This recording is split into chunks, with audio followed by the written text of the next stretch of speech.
네, 오늘 이슈 진단은 외환시장 집중 조명해 보겠습니다. 엔화 약세 또 FOMC 회의에서 양적 완화, 미국 달러화는 어떻게 될지, 여기에 또 유로존 문제까지 터지면서 유로화는 어떻게 전개가 될지, 글로벌 시장에서 우리 원화에 대한 가치에 대한 방향성이 상당히 혼란해져 있는 상황입니다. 오늘 삼성전자 정미영 센터장과 함께 이 부분 궁금증 다 풀어보고요. 또 향후 시장에 대한 전망도 함께 세워보겠습니다. 스튜디오 모셨습니다. 어서 오십시오.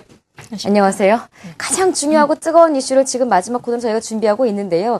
일단 최근에 다른 나라 통화 다 차치하고 달러 대비 원화만 보자면 최근에 다시 우리 원화가 좀 약세 현상을 띠면서 1,100원대 위에 올라 있습니다. 네. 너무 또 빠른 그 상승세다 보니까 여기에 대한 우려도 함께 나오고 있는데요. 최근에 이 가파른 급등세는 어떻게 해석하십니까? 네. 지금 가장 중요한 재료는 미 달러의 강세입니다. 지금 달러가 2월 초 이후에 약 4.5%나 올랐습니다. 그렇기 때문에 이제 그 이후 기간 동안 원화가 1.8% 정도 가치가 떨어졌다고 보면 지금 현재 원화가 이렇게 가파르게 좀 약세 흐름을 보이는 거는 달러가 생각 외로 굉장히 강한 모습을 보인 데서 직접적인 원인을 찾아야 될 것 같습니다.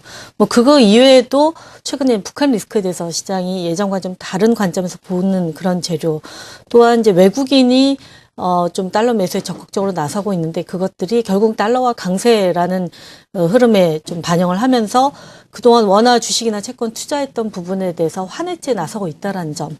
또 기술적으로 보면은 지난 주말에 120일 이평선이 상향 돌파가 됐기 때문에 이제 이런 재료들이 어우러지면서 환율 예상외로 좀 강한 상승세를 보이고 있다라고 말씀을 드릴 수 있겠습니다. 여러 가지 지금 우리의 원화가 상승한 배경을 논해 주셨는데 그 가운데 이제 가장 먼저는 달러화의 강세를 꼽으셨습니다. 네. 달러화의 강세 역시 미국 시장을 또 가늠할 수 있는 지표이기 때문에 여기에 대한 방향성도 먼저 짚어봐야 될 것 같은데요. 이게 미국 달러화가 강세적인 추세를 보이고 있는 이 흐름은 향후 어떻게 전망을 하고 계십니까? 일단 이 시간을 통해서 몇 번 말씀드렸습니다마는 작년부터 달러와 가치를 움직이는 변수가 좀 달라지고 있습니다. 금융위기 이후에는 계속해서 안전자산 선호냐 위험자산 선호냐, 이거에 따라서 안전자산이 선호가 일어날 때 달러가 강세를 보이는 패턴이었습니다마는 작년부터는 주가가 올라가고 주식시장의 변동성이 떨어지는, 주식시장의 안정세를 보이는 국면에서도 달러 가치가 꾸준히 올라가는 모습을 보이고 있고, 이러한 현상이 올해 들어서 더더욱 두드러지고 있습니다. 그러다 보니까 이제는 달러가 미국의 펀더멘탈을 반영하는 그런 쪽으로 이제 가치 변화가 일어나고 있고, 이런 부분들이 향후 좀 장기적으로 달러가 좀 강세로 도는 것이 아니냐, 이런 예측으로까지 좀 연결이 되고 있는 상황입니다. 여러 가지 재료들을 보면은 달러가 향후에도 상당히 견조한 모습을 보일 거다라고 전망이 좀 가능해집니다. 일단 지금 최근에 달러가 강세를 보이는 것이 다른 선진국들이 굉장히 빌빌거리고 있는데 미국 경제는 여러 가지 면에서 좀 탁월하게 경기가 개선되고 있는 그런 모습을 반영을 하고 있고요. 또 외환시장에서 중요한 부분이 미국의 경상수지 적자도 될 것인데, 지금 작년 말 기준으로 경상수지가 약 GDP 3% 정도 선까지 적자 규모가 줄었습니다. 근데 향후에도 미국 내 원유 생산 증가 등으로 인해서 미국의 경상수지 적자가 개선될 가능성이 있다라고 생각이 되고요. 무엇보다도 가장 중요한 거는 FOMC에서 자산 매입 중단의 가능성, 이런 부분들이 언급될 수 있다라는 기대도 달러화의 상승 재료로 작용을 하고 있습니다. 앞서 말씀드린 미국 경기가 상대적으로 괜찮고 경상수지가 개선되고 적자가 개선되고, 이런 부분은 계속해서 달러를 지지를 해줄 변수가 되겠습니다만은 FOMC 관련한 재료는 아직은 달러를 좀 크게 끌어올리기는 좀 미진한 지표가 아닌가 생각이 돼서, 본격적인 달러와의 강세는 결국은 FOMC의 자산 매입 중단 등 양적 완화로부터 탈피하는, 거기서부터 재료를 찾아야 될 것으로 판단을 하고 있습니다. 향후 방향성은 단기적으로는 FOMC 회의를 지켜봐야 될 것 같습니다만 달러화에 대한 강세에 대한 전망은 조금 예측이 되는 것도 같습니다. 그렇다면 우리 또 원화의 약세도 조금은 또 예상해 볼 수 있을 것 같은데, 최근에 엔저 현상 때문에 워낙 외환시장이 흔들렸었고 우리 주식시장에 큰 타격을 줬었기 때문에 단순히 지금 우리 달러 대비 원화 가치가 하락하고 있는, 약세를 보이고 있는 이 부분만으로 외환시장을 점치기에는 여러 가지 변수가 있다, 이런 얘기들도 나오고 있습니다. 이 가운데 우리 원화의 글로벌 시장에서의 가치, 영향이 어느 정도로 보십니까? 사실 이제 최근 원화가 왜 이렇게 약세로 돌았냐 의아해할 수 있는 부분이 분명히 있습니다. 왜냐하면은 1월 중순까지만 해도 원화 굉장히 강세에 대한 기대가 아주 강했었습니다. 근데 이게 순식간에 뒤돌아선 부분입니다만은 지금 2월 이후에 달러가 강세를 보였던 2월 이후의 시기에 통화들의 등락률을 보면은 원화 약세가 두드러진 건 아니다라고 좀 판단을 할 수가 있습니다. 달러가 한 4.5% 정도 가치가 올라가는 도중에 예. 원화는 한 1.8% 정도 가치가 떨어졌고 한 4 내지 6%까지 가치가 떨어진 통화들도 상당히 많습니다. 따라서 오히려 원화가 좀 특별히 약했다라기보다도 오히려 주식시장이 다른 주식시장 대비 못 따라갔다 하는 표현이 더 보다 정확한 그 부분일 것 같고요. 뭐 방금 말씀하셨듯이 주식이 그렇게 못 따라간 이유는 환율에서도 영향력을 분명히 찾을 수가 있습니다. 예. 뭐 연초까지만 해도 엔화가 약세로 가면 오히려 원화가 강세로 가는 그런 기조가 나타났습니다만 그 결과 엔원 환율이 급락을 하면서 이제 엔원 환율 급락에 따른 우리나라 기업들의 수출 경쟁력 쪽으로 포커스가 이동을 하면서 그게 이제 주식시장의 약세 요인으로 작용을 하고 있기 때문입니다.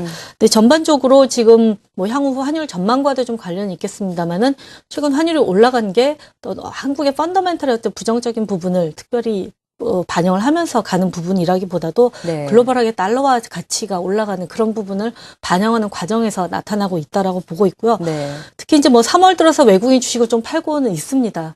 그렇기는 하지만 채권 시장에는 계속해서 저가 매수세가 유입이 되고 있는 상황이고 최근에 환율 상승을 이끌었던 역외 매수도 어떤 돈을 달러로 바꿔가는 그런 흐름이라기보다도 국내에 투자했던 자산에 대한 환 리스크를 관리한 차원에서의 달러 매수.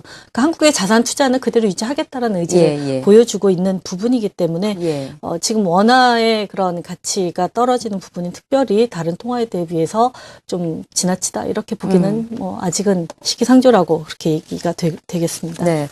달러 대비 원화가 강세냐 약세냐 이것만으로 단순히 우리 경기를 가늠할 수 있는 지금 이런 흐름을 보이고 있지 않기 때문에 그것만으로 경기를 판단하기는 어렵습니다만 분명한 건 최근에 3월 들어 변동성이 커지고 있는 부분이고요. 또 이러면서 네. 갑자기 또 한국형 토빈세에 대한 논란이 또 뜨거워지고 있는 상황입니다. 이렇게 커지고 있는 외환시장 변동성과 한국형 토빈세 논란 여기에 대한 의견은 어떠십니까? 사실 토빈세에 관련된 아주 강력한 발언이 나왔던 거는 네. 환율이 1,050원을 깰 수도 있다라는 공포심이 굉장히 클 때였습니다. 네. 오히려 이제 그런 상황에서 토빈세에 대한 언급을 하면서 어떻게 보면 구두개비 효과도 있었다라고 보는데 그 뒤로 지금 환율이 1,100원 위로 올라가 버렸기 때문에 그 부분에서 좀 강력하게 말하기는 약간 좀 뻘쭘해진 상황이긴 합니다. 그렇긴 하지만은 기본적으로 지금 신정부에서도 뭐 금융위원장이나 재정부 장관 내정자들이 모두 외환 규제에 대해서는 적극적인 스탠스를 표명을 하고 있기 때문에 어떤 형태로든 좀 새로운 규제안이 나올 가능성은 있다라고 봅니다. 뭐 토빈세 부과가 결국 외환시장 변동성을 낮출 수 있을 것이냐 여기에 대해서는 결코 오히려 환율 변동성을 더 키울 수도 있다라는 연구 보고서도 나오고 있는 상황입니다만은 정부 쪽에서는 이제 여러 가지 여론들을 감안을 해서 특별한 조건, 위기 상황 같은 때만 발동할 수 있는 형태의 그런 법안에 대해서 계속 검토를 할 것으로 내다보고 있습니다. 맞아요. 때론 이런 정책들이 정말 어떤 것을 위해 존재하는 정책일까 했을 때 영향성만을 미치는 거에도 상당히 지금 큰 역할을 하고 있기 때문에 한국인 토비세에 대한 것은 오히려 지금 외환시장을 변동성을 단기적으로 보면 오히려 더 준 셈이 되어버렸죠. 지금 어쨌거나 원화가 좀 약세로 가는데 역할을 좀 했었다라는 건데요. 지금 단기적으로 역시 벌어진 일입니다만 우리가 지금 외환시장에서 또 하나 주목해야 될 게 또 유로존 문제가 되어버렸습니다. 갑자기 뭐 키프로스 구제 금융 나오면서 유로화에 대한 리스크가 또 함께 부각이 되고 있는데 유로화 동향은 어떻게 보시는지요? 네, 연초 1.37달러까지 치솟으면서 시장이 좀 상당히 당황했습니다. 너무 유로화가 강세로 갔기 때문인데 지금 그런 유로화 강세가 2월부터 약세 기조로 전환이 됐습니다. 약세 기조로 전환한 원인은 크게 두 가지를 볼 수가 있겠는데 첫 번째는 그 유로존의 경제 성장이 상당히 둔화되고 있다는 우려로 포커스가 이동을 했던 거고요. 두 번째로는 유로존 내 정치적 우려가 부각이 되고 있는 점입니다. 정치적 우려를 처음으로 부각시켰던 재료가 2월 달에 이탈리아 총선이었죠. 거기서 이제 개혁 지지파가 상원 과반수 확보에 실패를 하면서 지금도 연정 구성을 논의를 하고 있는 상황입니다. 이탈리아 총선의 의미는 결국 재정 긴축에 대한 유로존 국민들의 저항을 확인했다라는 그런 재료로 의미가 있을 것 같고요. 또 이번 주에 불거지고 있는 키프로스 사건 같은 경우도 지금 이제 향후 좀 독일이 총선을 앞두고 메르켈 총리가 네. 굉장히 구제 금융 등의 엄격한 잣대를 들이댈 수 있다라는 점에서 향후 유로존 관련된 정치적 리스크가 부각될 수 있는 그런 재료로 생각이 되고요. 유로존은 일단 1.37달러가 올해 고점을 확인한 것으로 저는 판단을 하고 있고 예. 지금으로서는 1.29달러 부근에 걸친 다양한 좀 지지선 확보 여부에 좀 관심을 둬야 될 것으로 보고 있습니다. 마지막 지금 짧게만 저게 답변을 요청드려야 될 것 같습니다. FOMC 회의가 열리면서 이제 향후로 달러 대비 원화 환율에 대한 시장에 대한 전망 궁금해하실 텐데요. 어떻게 보십니까? 일단 달러원 기준으로도 1120원, 30원 부근에서는 굉장히 다양한 저항선들이 포진돼 있습니다. 그래서 예. 좀 웬만한 강력한 재료 아니고서는 그 선은 좀 뚫기는 어렵다고 보고 있고 단기적으로 달러는 좀 과매수권에 접어든 것으로 보여집니다. 또 3월부터는 수출이 좀 살아나는 그런 흐름들도 있기 때문에 이런 점들을 감안하면은 일단 그 1120원, 30원을 저항선, 그다음에 환율 가파른 급등세가 시작되었던 121평선, 지금 한 1080원 중반선에 위치하는데 그 선이 지지선으로 작용을 하면서 그 사이에서 대외 변수를 소화하는 그런 흐름을 예상을 하고 있습니다. 네, 1,080원 이후로 1,100원대까지 이제 유지를 좀 될 것이다라는 전망을 내놓으셨습니다. 자, 지금까지 이슈 진단 외환시장 자세하게 살펴봤고요. 삼성선물 정미영 센터장 수고해 주셨습니다. 고맙습니다. 감사합니다.